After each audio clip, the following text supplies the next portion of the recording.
আসসালামু আলাইকুম রহমতুল্লাহ। ইরানের সামরিক সক্ষমতা পুরোপুরি ধ্বংস না হওয়া পর্যন্ত অভিযান চালিয়ে যাওয়ার পক্ষে অবস্থান নিয়েছে আরব উপসাগরের আরব দেশগুলো।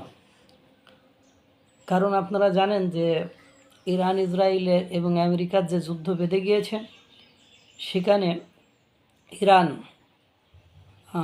আরব দেশগুলোতে থাকা সামরিক ঘাঁটি মার্কিন যুক্তরাষ্ট্রের সামরিক ঘাঁটিতে হামলা সহ তাদের গুরুত্বপূর্ণ স্থাপনা, তাদের তেল খনি, তেল ঘাঁটি, গ্যাস ঘাঁটি সব গুরুত্বপূর্ণ জায়গায় হামলা চালিয়ে তাদেরকে অর্থনৈতিকভাবে পঙ্গু করে দেওয়ার চেষ্টা করেছে। এর ফলে তারা ক্ষুব্ধ রাগান্বিত হয়ে সরাসরি মার্কিন যুক্তরাষ্ট্রের পক্ষ নিয়েছে। ইরানে হামলা চালিয়ে যেতে যুক্তরাষ্ট্রকে বার্তা পাঠিয়েছে উপসাগরীয় কয়েকটি আরব দেশ।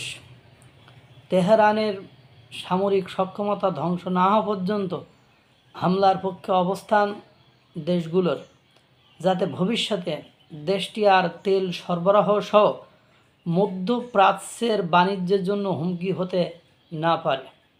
যুদ্ধে সরাসরি অংশ নেওয়ার জন্য উপসাগরীয় দেশগুলোকে পাল্টা চাপ দিচ্ছেন ডোনাল্ড ট্রাম্প। উপসাগর জুড়ে সবার মধ্যে এখন এই ভাবনা যে ইরান রেড লাইন অতিক্রম করে ফেলেছে।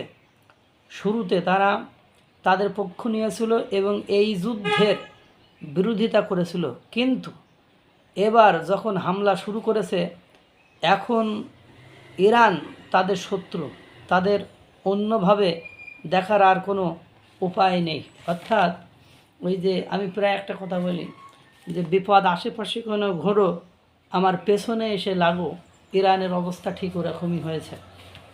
ইরান যদি মধ্যপ্রাচ্যে থাকা শুধু সামরিক ঘাঁটিতে হামলা করতো, তাহলে আরব দেশগুলো তাদের পক্ষ থাকতো। কিন্তু কথা হলো যে ডোনাল্ড ট্রাম্পের সামরিক ঘাঁটি শুধু নয়, মধ্যপ্রাচ্যের দেশগুলোর যে গুরুত্বপূর্ণ স্থাপনা, গুরুত্বপূর্ণ সংস্কৃতি, গুরুত্বপূর্ণ সভ্যতা, গুরুত্বপূর্ণ তেল খনি, গুরুত্বপূর্ণ তেল সরবরাহকারী ব্যবস্থা, সিস্টেম, সব কিছুতে তারা হামলা চালিয়েছে। এখন প্রকাশ্যে দেখবেন দুদিন পরে, কারণ এই মুহূর্তে যদি আন্তর্জাতিক স্বীকৃতি পেয়ে যায় এই হামলার বৈধতার মার্কিন যুক্তরাষ্ট্র, তাহলে কী যে হবে সেটা বলার অপেক্ষা রাখে না।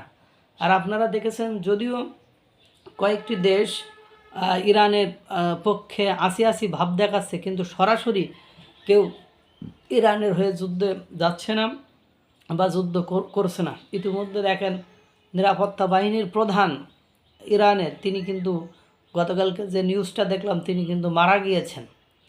এই জন্য ডোনাল্ড ট্রাম্প দেখবেন আটঘাট বেঁধে এমন কিছু একটা করবে, যাতে করে হয়তো ইরানের ধ্বংস হওয়া ছাড়া অন্য কোনো উপায় থাকবে না। আল্লাহ তাআলা সকলকে ভালো রাখুক, সুস্থ রাখুক।